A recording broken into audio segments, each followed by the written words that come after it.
God is going to test you, and he's going to see if you really are the man you say you are. It's easy to say you're a tough guy, then God's going to put you in a position where you get a chance to prove you're a tough guy. I didn't miss a single day's training. I did not miss a single day's push-ups in that cell. I wasn't too depressed to train. I wasn't too sad to train, too anxious to train, too frustrated to train. I trained endlessly every single day. And it's interesting you talk about movies because it's true.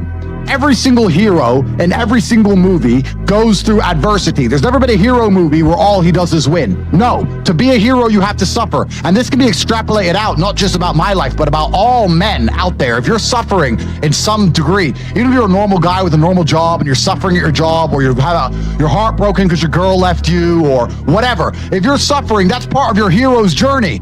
There is no hero's journey without suffering. If you have an easy life the whole way through, you never get to be a hero. That's the whole point of being a man, is that you're supposed to suffer. You're supposed to eat pain for breakfast. You're supposed to come and grow into a better version of yourself. That's exactly what life's supposed to be about as a man. And another thing I want to say, when you mentioned that movie that popped to my head, I find it amazing that men will sit and watch movies about prisoners of war in Japan, or watch movies about men who go to war and risk their lives, or watch all these hero movies, and they have admiration for the hero, and they believe themselves to be some version of a hero, and then they're too afraid to say no to putting on a mask. If you're not going to say no to putting on a mask, don't watch hero movies anymore, because you're certainly not a hero. You are one of the villains. You're not even one of the important villains. You're not even one of the villains with a name. You're the stupid little henchmen who get beaten up. Those guys who are on screen for a flash of a second and die without consequence. Nobody even cares or mentions them again. Their family don't even get to give them a funeral. They're nobodies. You're a nobody villain. You're not even an important one. The important villains, we know their names. You're a number. You're not a name. If you're going to watch superhero movies, don't put a mask on your fucking face. And if you want to be a superhero in life, you need to understand that for 80% of the movie, you're going to suffer. For 80% of the movie, you're going to lose. Watch any superhero movie. For 80% of the movie, it is nothing but pain and frustration and difficulty. And when your life is that way, you have a chance to grow into something fantastic, and you should thank God for every difficult thing he puts in your path. Yeah, so I knew the guards were watching me, and I'm stubborn, and I believe that every time I did push-ups and they saw me doing them, I believed in my heart it annoyed them. And I am a very stubborn man, because they wanted me to be sad and broken. But every time they saw me, I was sweating and training. And every single time they'd check, they saw nothing but a lion who refused to stop doing push-ups. And they didn't want to do push-ups. They were too lazy. They're sitting around. They're the guards. They're not doing anything. And every single time they checked me for weeks and weeks and weeks, all I did was train. And I found the motivation to do it by knowing that it bothered them that I refused to quit. I'm stubborn like that. And I don't even know if it's true. All I know is that I can adopt a mental model which makes me as competitive as possible, and I decided my push-ups bothered them, and they were the ones who were keeping me locked in a room, so I will do push-ups at them. I didn't do push-ups for me. I did push-ups at them endlessly. If I was awake, I was doing push-ups, or I was resting, preparing for my next set at them. It was my only weapon of defiance. A man is unfairly imprisoned in a Romanian jail cell and trained so hard he emerges stronger than ever before. That is a movie. You get to live a movie as a man if all you had was some balls. Even you, think about your movie. You're literally saving the world, predicting the future. Our movies, I'm the most Googled man alive. We are living movie scripts. Why? Because we have bravery. Most men sit there and wonder why they're depressed, because you don't get to live a movie. You're not the main character of anything. You're not even a secondary character in anyone else's movie. You're an unimportant nobody because you were afraid your entire life. You've lived like a coward your whole life. You were afraid of what might happen if you have some balls. And then you wonder why you're depressed. I'd be depressed if I was you. Of course, your life sucks. I'd rather go to jail as me than live free as you. Because when you're free, you can't even do anything. You can't go where you want, you're broke. You can't have sex, girls don't want you. You can't speak because no one listens. So what are you free to do? You're more in jail than I ever was. When I was in jail, I was getting thousands of love letters from beautiful women around the world. Every single tweet I put out was watched by millions of people. I wasn't in jail. Dude, you're more in jail than I ever was. When I was in jail, I was getting thousands of love letters from beautiful women around the world. Every single tweet I put out was watched by millions of people. I wasn't in jail. 50 to 100 million people, exactly. Most of these people who have lived with cowardice in an attempt to preserve their freedom aren't even free. And that's what they don't understand. They're enslaved worse than I ever have been or ever will be. My mind is free. I'm allowed to think what I want to think and say what I want to say. They have thoughts and they go, don't know if I should say that. They second guess themselves. They're their own worst enemy. Every single part of me is on my team. I have enemies who want me dead. Fine. But every single part of me, my mind, my hands, my legs, every single part of me is on my team. My body doesn't second guess itself. My mind doesn't turn on itself. We don't break and self-sabotage. There's no civil wars inside of Andrew Tate. All of us against you. All of us. Well, absolutely it's backfiring, because that's the worst thing you do to a teenage boy, say, don't watch this man. And the thing that they don't understand, because these people are so disconnected from reality. All of these people are genuinely disconnected. They don't understand that my message makes people feel better. I teach men to be strong. I teach men how to make money. I teach men how to be confident, how to be motivated, how to be disciplined, how to be diligent, how to be hardworking. If a man adopts these qualities and applies them to his life will get better. This isn't a matter of just consuming content on the internet. This is a matter of people's lives genuinely changing their day-to-day reality. If that happens, if somebody's day-to-day reality changes because they're a fan of me and they listen to my content, who do you think you are to come along and tell them to stop and go back to misery? It's never going to work. It's never going to work. And the reason I'm so heavily demonized is not because the things I say, it's because I am so massively influential. And when I'm teaching these young men, these young boys, to have any degree of standard for themselves, any degree of parameter for what they will accept inside of their minds, they see that as a threat to the slave programming. If a man stands up for himself and has self-respect, he doesn't want to wear a mask because he respects himself. He doesn't want to take antidepressants. He respects himself. He doesn't want to eat the bugs. He respects himself. They don't want men to have self-respect. We're not allowed to have self-respect. We have to sit there and be completely empty vessels waiting for the slave programming to be plugged in, so we'll comply. That's all they want, is compliance. And that's why me, as a man who stands up and says, listen, you should become as strong as possible. You should believe in yourself. You should be motivated. And you should also try to make as much money as possible, because money is a very important weapon in the fight against slavery. I am seen as public enemy #1 for genuinely improving people's lives. That's how evil these people are. I am motivated by the lack. I'm motivated by the dark and the yin and the yang. I'm not motivated by the light. When I buy a brand new $6 million car, I'm not motivated to work harder because I have a $6 million car. I'm motivated to work harder because I would hate not being able to buy a $6 million car. And I feel like perhaps my whole life I've been motivated the dark. Still? I think it is, but I think it's just an attachment to the dark. I think the masculine essence is. Even when I was a professional fighter, I wanted to win. But the primary reason I wanted to win is so that I could make him lose. It wasn't about me winning. It was about him losing. He spent 8 weeks calling out my name and telling the world he's going to beat me, and telling his wife, don't worry, wife, it's going to be okay. I'm going to win. I'm going to pay for the kids. Don't worry. I love you. I'm training so hard. And he's told the whole world he's going to beat me. So by forcing him to lose in front of his family, that gave me satisfaction more than winning itself. I've always been attached to the dark of the world. I feel like the dark of the world has always motivated me. So on the yin and the yang scale, I have a lot of light and I have so much beauty and I have a very blessed life. Yeah. But it is because I've been so deeply in the dark and understand the realities of how the world works. But that's just always been what motivated me. If I want to, once again, put it down to something asinine like buying a car, if I want to buy a Kernan's egg, I don't care about driving the car. I just want other people to not be able to have it. What's made me the most money is the War Room. The War Room is a private members organization that I run. So when I first got, this is interesting. When I got extremely wealthy, I wanted to know where, I kind of felt like I'd gone to outer space expecting to see aliens, and I got there and there were none. No alien. I was like, where is everybody? Okay, I'm rich, but I expected once I became rich to meet other men who were rich, focused, intelligent, had their dating lives in order, their physical health in order, their finances in order, their connections in order.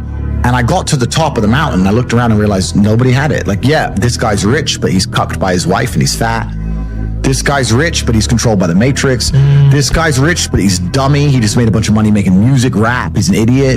This guy's rich. Like, and there was nobody who had it all. I was like, and I wanted a network of genuine predators. I wanted the Freemasons almost. I thought, I didn't want to join their organizations, but I wanted people like you. I wanted people like me. So I started an organization to find those men. If you spend all of your time sitting around people who talk about how to become powerful and influential and rich, guess what you're going to end up being? Powerful, influential, and rich. So now I have the greatest network on the face of the planet. And when I say it's maybe the most money, it's not because of the membership fee. The membership fee is very low. It's cheap. It's because of the opportunities and connections inside of the war room.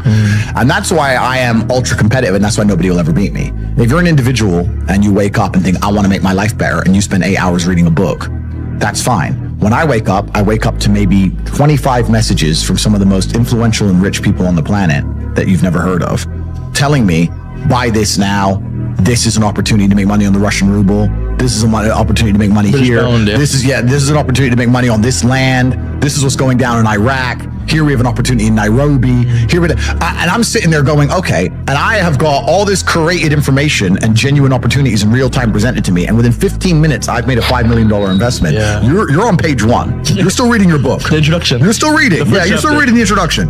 And this is why, against people like me and my network and the other people inside the war room, you will always lose. So the war room's maybe the most money, but not because of membership fees or anything like that, because of the genuine connections and opportunities inside of the war room. And we're just free minds. Anybody who listens to what I say and agrees with it and likes it should understand that you are the sum of the 5 people you spend the most time with. 100%. And if you know that, then you need to make sure you're not spending time with anybody you don't want to be. And if you learn and absorb and you're in the right place, then you can do fantastically well. So the war room, I mean, with the war room network now, dude, I could never be broke ever again. I think the world would be a terrible place if everyone had a free mind. You do need the slave minds. I've heard you say that. As annoying as they are, you do need the slave minds. You do need the guy who believes that, working the gas station is important and he's good at it. You need him. It's good. You need these people. But what if that guy just doesn't know any better, though? It's good. Or he's This is what we're talking about. Good, fine. The world can't all be, mansions on the palm and the bottom. They can't all be that. So it's successful is all about self-definition, which is what I was saying at the beginning. You have to decide who you want to be. And if you wanted to be Joe Schmo and you pull it off, then you'll be a pretty happy, content person. It decides who you want to be. I think the people who are miserable, it's the gap between their expectations and their reality. That's where the misery lies. My expectations were always enormously high. Even when I was a nobody, I knew I had to be filthy rich and a kickboxer, and I knew I had to be the kind of guy that people gave a shit. Were you happy at that point? I know, but I knew I'm basic things. At the age of 15, I knew that if I'm the kind of guy that if I raise my voice, people are going to care. I'm not going to be the guy who starts shouting and everyone thinks it's funny. I know I'm going to be the kind of guy who is genuinely a formidable opponent in all realms of human endeavor. I know I'm going to have money. I know I'm not going to take shit. Where did that come from, though? I just can't just. Yeah, I know. And I understand what you're saying, because my whole life I felt like there's always more. I know that there's more. But I think a lot of people have that. Of course. But the people who are miserable are the people who don't try hard enough to obtain it, because I actually believe, and this is another thing I'll say, I believe the universe is very giving. I think the universe and God himself is very giving. I've yet to meet somebody in all my years who is genuinely giving 100% of themselves day after day, doesn't snake anyone, firm handshake, will look you in the eye, doesn't lie to nobody, and tries 100%, doesn't get what they want. I've never seen it. Every single person who doesn't have what they want, there's something in their story that doesn't quite add up. I've yet to see some guy have you ever seen a guy who eats right, and trains his ass off, and never misses a gym session, ever not grow? Ever. Never. Not ever. What? Not what? Grow. Not grow. Not make ever. It's just, that's the way the universe works, right? So if you're truly about it and you're truly trying your absolute best, you're going to do it. And that's what I believe. I believe the universe is extremely giving. So when I meet somebody and they go, I really wanted this and I don't have it, I say, you didn't really want it. You're a liar. I don't understand, or I don't fathom the concept of fun. I don't wake up and think, what can I do for fun? I don't wake up and think, what is fun? I want fun. That never crosses my mind. I wake up and think, I have things to do. And if I don't have things to do, I'll find things to do. You can always do more work. There's no such thing as no work to do. After this podcast is done, you can release it and you can make X amounts of clips. That's going to be done. And then you could watch it back and you could analyze every word you've ever said, and you could find a way to say it differently. You could look at a dictionary and find new words, and you could learn them and you can memorize them all. Then you could sit down and you could rehearse it and use those words and sentences to make sure you pronounce them correctly and you don't make any mistakes. Then you could always do more work from the same thing. The work is never ending. The money is never ending. So you have to find joy in your work. You have to find purpose, at least. I don't know if I even find joy in my work because I'm stressed and annoyed. I'm furious all the time. What do you mean we've made $1.3 million today? It's a joke. Flip the computer. But it's you have to conquer the earth. And that's another thing about opportunities, right? Because you have to be positioned to take advantage of opportunities. Yeah. It's like in chess, they say good moves come from good positions. It's true. You can't find a good move from a terrible position, right? If you're sitting at home with no money, it's hard to invest in Bitcoin at $1. It doesn't matter what it goes to, right? You got to be in a good position to take advantage of things. You've always got to be in a position where you have a good network, you have good information, you have some kind of liquid money, you have the ability to survive without that money, you could take a risk. Like, it's hard to set yourself up. I'm in a position now where I'm in the NBA. I'm an NBA player. I can never go broke again. So it doesn't matter, right? But once you're in the NBA, I can throw $1 million or something. It doesn't matter if it works or not. So for me, it doesn't make a difference. And that's why it's so much easier. They always say the first million is the hardest, and they're completely right. Once you get to a certain point, you can gamble to a degree. Yeah. I don't want to sound, airy-fairy, but I truthfully believe the universe is a giving place, and that if you actually really want something, you can have it. How much you want is how much you're prepared to sacrifice. So if you want $500,000 a year, you can definitely make that. And that level of stress you'll absorb for that money and the amount of headache you'll go through, if that's the amount you're prepared to accept for a happy life, you'll have it. Do you think anyone could do that though? I think that you have to pre-decide, right? So even my level of wealth comes with enormous stress. Governments are after me. Like most people are not mentally prepared for the bullshit I go through.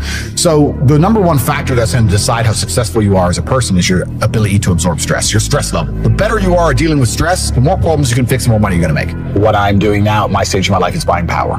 So I thought I wanted to be rich. I didn't want to be rich. I wanted to be free. You're only free with power. And in the American political system, it's a perfect example of lobbyists and lobbying. Yeah. Like they will lobby for things. They'll come along and say, I'll give you an example. Why are there no high-speed trains in America? America's huge and rich. High-speed trains would be fantastic for America, but then the rail network is basically non-existent. The reason is because the oil companies lobby both political parties to make sure that they don't build trains. Everyone drives. Long highways, it's good, sells a lot of gasoline. That's what they want.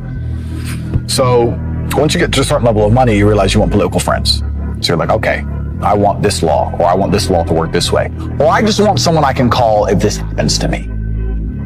And you just start giving a lot of money away, effectively. And you're trying to buy power, and that's the way it's always worked. That's what these huge corporations and companies. Well, the thing is with reading a book is it's a reward without any risk. And this is why I think a lot of people are proponents of reading, and they say reading, because nothing can really go wrong besides wasting your time in life, of course, but they don't believe that.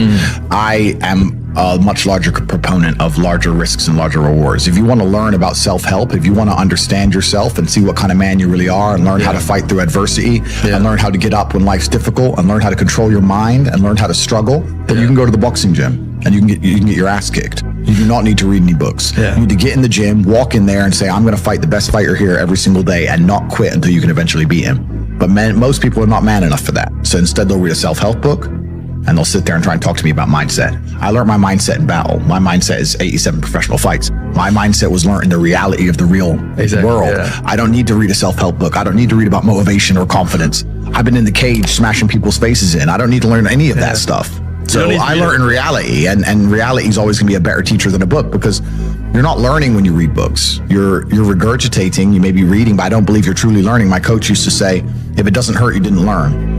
And I think he's completely right. And it's the same with entire life. You see people make the same mistake over and over again until it eventually goes really wrong. And it's only then they'll change. Then they change. So absolutely. So I learned how to become self-disciplined and become self-motivated and work hard, and I learned how to face adversity and find strength within myself I didn't know I had, because people were trying to kill me inside of a cage, and you cannot replicate that by reading pages of a book. So it's a waste of time. There's a study I read about stress, and it was saying that stress has a placebo effect attached to it, because the placebo effect is extremely powerful. So they found some of the most stressed people in the world, and they split them into two groups.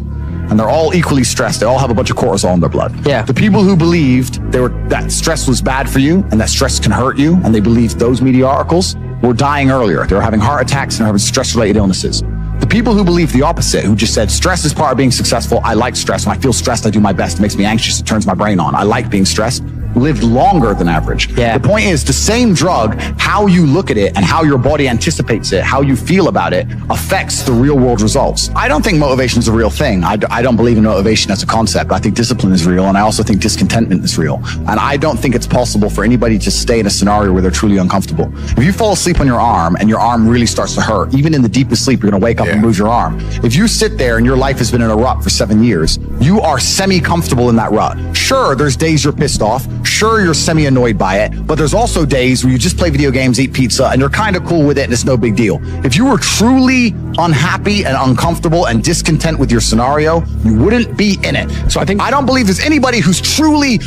When I was broke, I couldn't sleep. I'm not saying that. Please understand me. When I was broke, I couldn't sleep. I'd be trying to go to bed thinking, how the fuck these people have Ferraris. I want a fucking Ferrari. I couldn't sleep.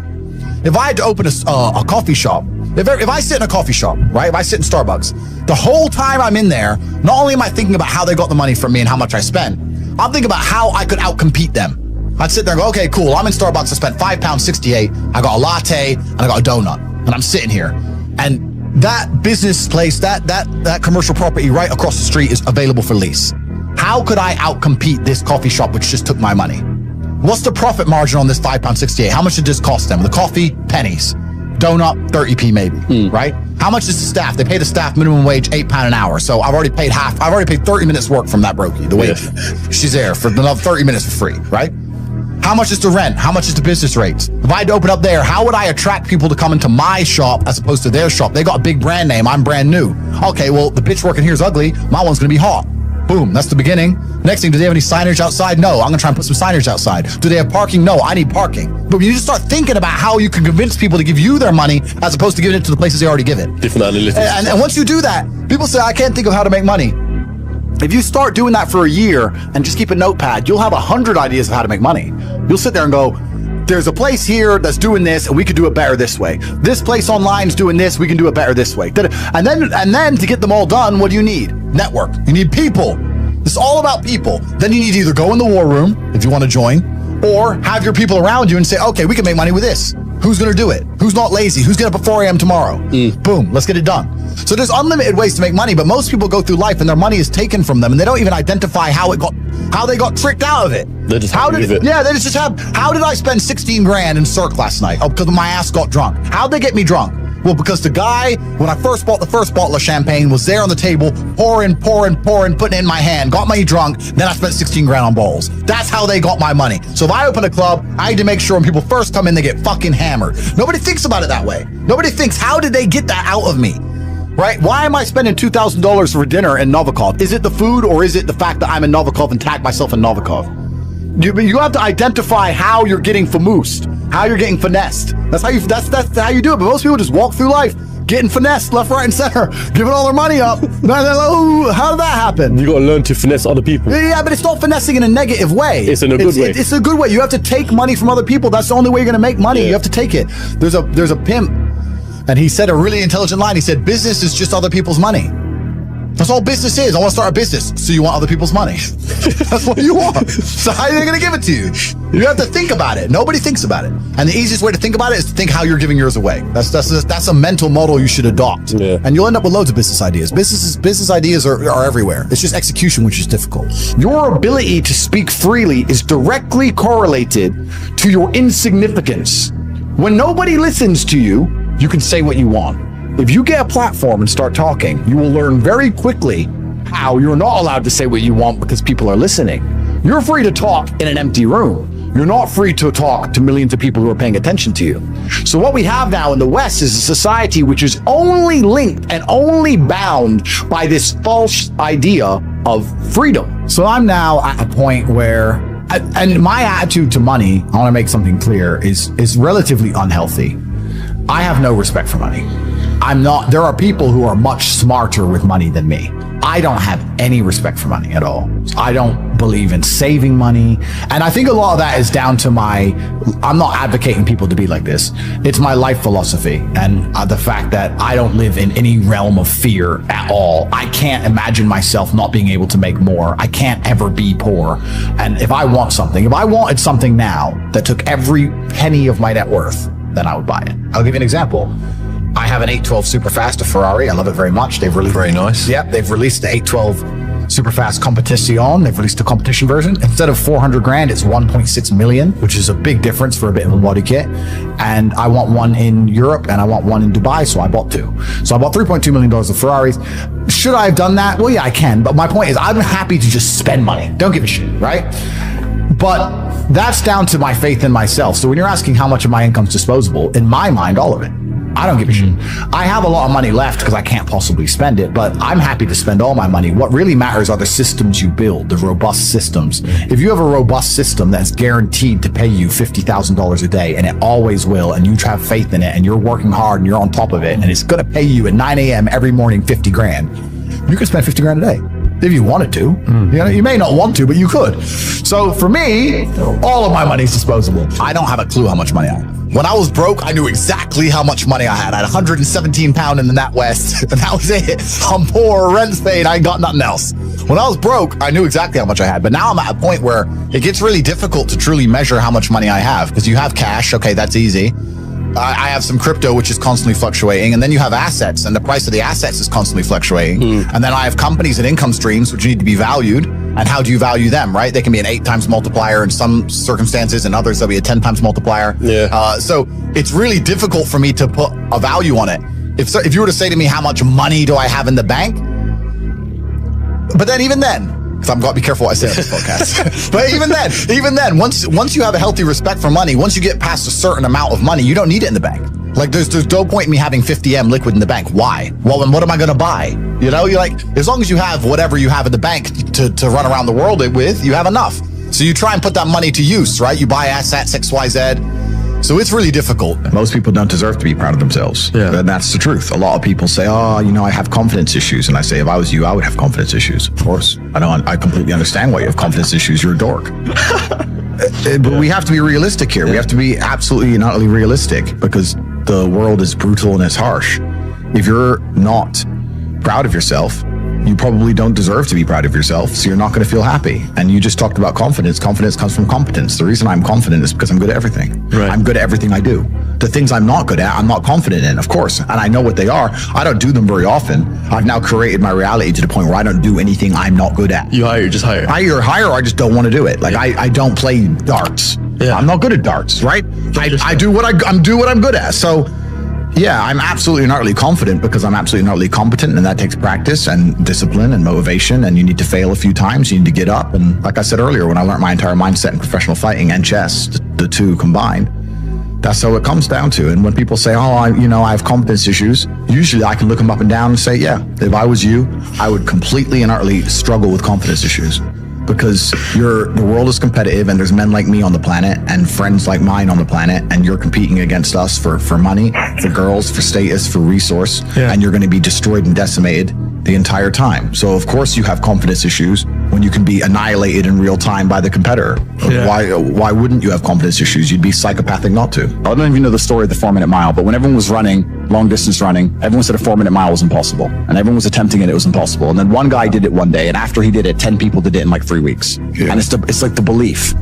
So I think a lot of people when they're canceled go, I'm done. Now, nobody else has I will sit here and openly say my network and the things I do and the unique way I approach it and the war room and the organization I have and the money I have and the influence I have is unique. Most people don't have that. However, people will have the morale to go, I've been canceled, but you know what? I'm not quitting. Doesn't matter. I'm not giving up. All right, just make a new account, bang, back to work, back to work, back to work. And on a long enough scale, if enough people do that, there will be inertia and momentum behind it, which will make a shift in the universe. It will attack the matrix in real time. It's belief. I have a question. Belief. You must believe. I believe in you. You must, no, but you must believe. I fucking believe in you, bro. That's the key. Net worth is subjective, like we just discussed. I think it's more about how much and I don't even think it's how much money you have in the bank because you can tear through any amount of money. It's how much money you're earning. Okay. I think a good life costs about $1 million a month. Wow. That's a big thing. $1 million a month is a good life. $500,000 a month is doable and you can still live good. But if you want to really truly live like the best human experience, it costs about $1 million a month. And is that earned income or income with your assets increasing? That's income that you have coming into the bank that you can spend. Okay, that you're taxed on as well. So it's slightly less than that, but depending where you pay tax. When I started my business, I was told by my mentor, what you've got to have a good life is 100,000 a month. That was 36 years ago. Well, it's pretty similar now. Maybe inflation and stuff, but I can give you. It depends on the way you're living, right? Because I told this story before on another podcast, but Dan Bilzerian messaged me and he said, look, let's hang out. I was like, all right, cool. And I was in Bucharest. He was in France.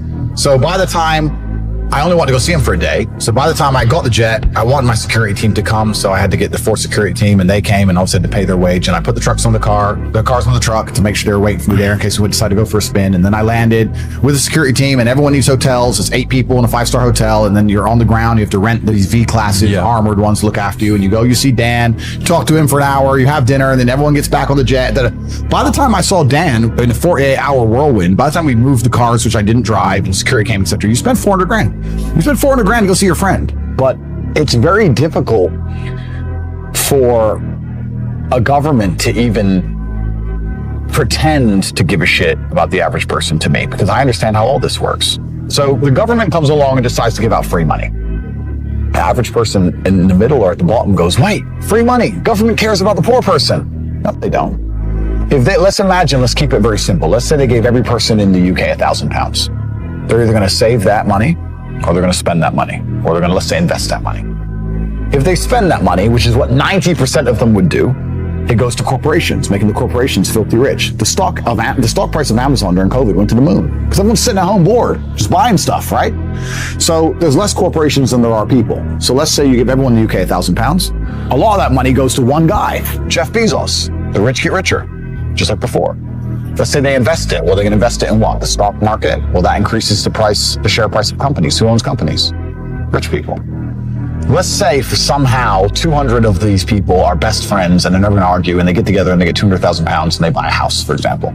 That's still going to raise the price of housing on that street. The house owners, the homeowners are going to get richer. The people who already own things, the asset owners, are always going to get richer. No matter what you do, the people who are poor are always going to get poorer, and the asset owners are always going to get richer. Yeah. And it's running away now to a point where the chance of buying a home on the average salary is near on impossible. I mean, you know some hacks, you know some things about it, et cetera, et cetera. But I don't know how people are surviving on this money. I still very much understood any business I'm going to launch from now on out, I need to find a way to get attention. Not in a negative way, not in an attention-seeking way, but that's what advertising is. Yeah, how you need do to get I yourself out there? Yeah, how do I get attention in the world today, which is difficult? And then once I get that attention, how do I monetize it? Yeah. Because that's the world we now live in. Rihanna, when she launches a makeup brand, no one buys it because of the makeup. They buy it because it's Rihanna. She has attention. She can monetize it any way she chooses. Rihanna can launch a fucking clothing brand, makeup, sofas. Who cares? It's Rihanna. Yeah. She's going to sell, right? So that proves that we now live in an economy. We live in a world where the most valuable currency, the most valuable thing that exists is attention. It's extremely difficult to get because people's attention spans are lower than ever. Yep. Bro, they're non-existent.